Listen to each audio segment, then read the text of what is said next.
የዲጂታል ዘርፉን አቅም ለሀገር እድገት መጠቀም ያስችል ዘንድ ኢኮኖሚያዊ ፋይዳውን ታሳቢ ያደረጉ ስራዎች እየተከወኑ ነው። ይህንን በሀገራዊ ማዕቀፍ መምራት የሚያስችለው የዲጂታል ኢትዮጵያ 2030 ደግሞ አስቀድሞ በተለያዩ የፖሊሲ ድጋፎች ለስኬታማነቱ ዝግጅት የተደረገበት ነው። እዚህ ላይ የስታርታፕ አዋጁን እንመልከት። ከወራት በፊት በሕዝብ ተወካዮች ምክር ቤት ጸድቆ ወደ ስራ የገባው ይህ አዋጅ ለፈጠራ ውጤቶች ምቹ ዕድልን የፈጠረ ነው። ብዙ አጋዥ ነገሮች በአሁኑ ላይ ተካተውበታል። ከታክስ አንጻር ሊሆን ይችላል፣ እቃ ማስመጣት ሊሆን ይችላል። ኢቨን ሪኮግናይዝ መደረጉ ስታርታፕ የሚለው ራሱ እንደ አገር አዋጅ ራሱ ወጥቶ ወደ ህግ መውጣቱ ራሱ ትልቅ ስቴጅ ይኖራል። በህግ ማዕቀፍ ሂደቱን መምራት ለስራው ስኬታማነት መንግስት ያሳየውን ጠንካራ ክትትል የሚያረጋግጥ ሆኖ ይነሳል። መንግስት ሊደርሺፕ ወይም የመሪነት ሚናውን እየተጫወተ ያለበት ጉዳይ እንደሆነ ብዙ ማሳያዎችን መጥቀስ ይቻላል። የሳይንስና ቴክኖሎጂ ፖሊሲ በአግባቡ ተዘጋጅቶ ወደ ስራ ከገባ ረጅም ጊዜያት አሳልፏል። ከዛ በተጨማሪ የስታርታፕ ህጉ ጸድቆ ወደ ስራ ገብቷል።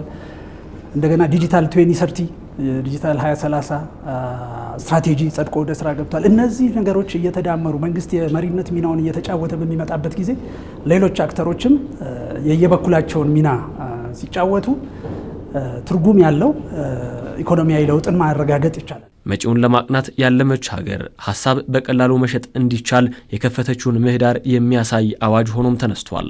የፋይናንስ ዘርፉም ስታርታፕ የፈጠራ ስራዎችን የሚደግፍበት አሰራር በዚህ ተቀምጧል። አይዲያ ድሮ ምንድነው? ህንፃ ካልታየ ብር አይሰጥም፣ ሀብት ከሌለ ነው። ስለዚህ ሀብት ከሌለ ሆነ ሀሳብ ሀብት የማታገኝ ከሆነ ይሄ ጥፋት ቀለበት ወይም ቪሸስ ሰርክል ነው አንዱ። ስለዚህ ሀብት ያለው ብቻ ያገኘ ሳይሆን ሀሳብ ያለው ፈጠራ አገር የሚያሳድገው። ስለዚህ ይሄ አዋጅ ትልቅ አስተዋጽኦ አለው።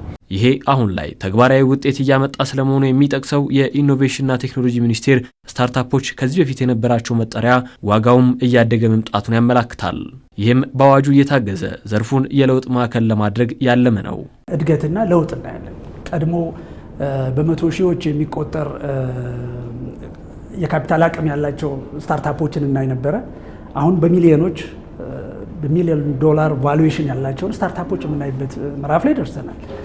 ይሄ በእውቀት በመንግስት ድጋፍ እና በሌሎች ድጋፎች እያደገ ሲመጣ በቀጣይ አጭር ጊዜያቶች ውስጥ ዩኒኮርን የሆኑ ስታርታፖችን ማየት እንችላለን። ዩኒኮርን ስታርታፖች የምንለው ምን ማለታችን ነው?